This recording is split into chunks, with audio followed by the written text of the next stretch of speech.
The Department of Justice sued the entire District Court of Maryland. The entire District Court of Maryland, including the Chief Judge, all the other judges, and some of the administrative staff. Today, a judge threw that lawsuit out. Let's take a look. Here's the case. It's from today, August 26th, and it's called United States of America versus Chief Judge George Russell III in his official capacity et al., which means and others. What happened? In May this year, Chief Judge issued 2 standing orders prohibiting federal immigration officials for just 2 business days from removing or altering the legal status of any alien detainee who had filed a petition for writ of habeas corpus.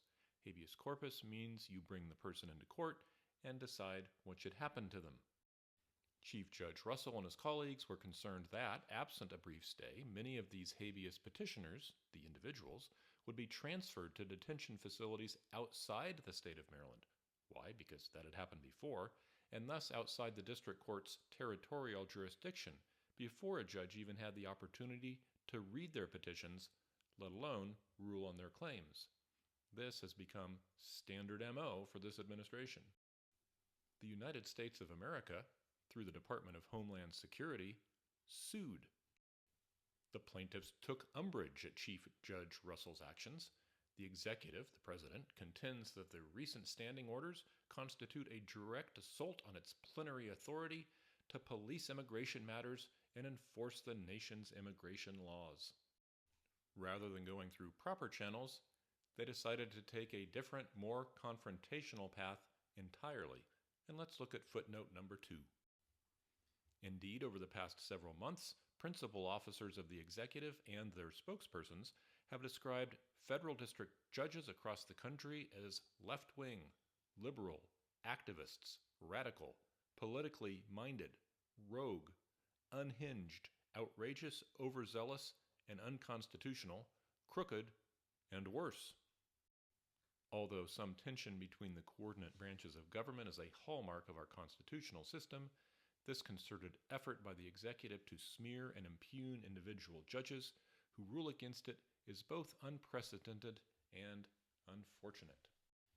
The judge goes on to say that instead of appealing any one of the affected habeas cases or filing a rules challenge with the Judicial Council, the executive decided to sue, and in a big way.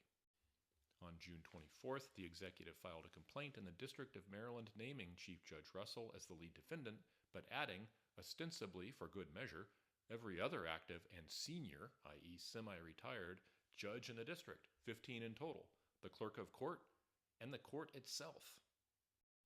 For their part, the defendants, the judges, and others argue that this action must be dismissed because it presents a non-justiciable dispute between 2 co-equal branches of government.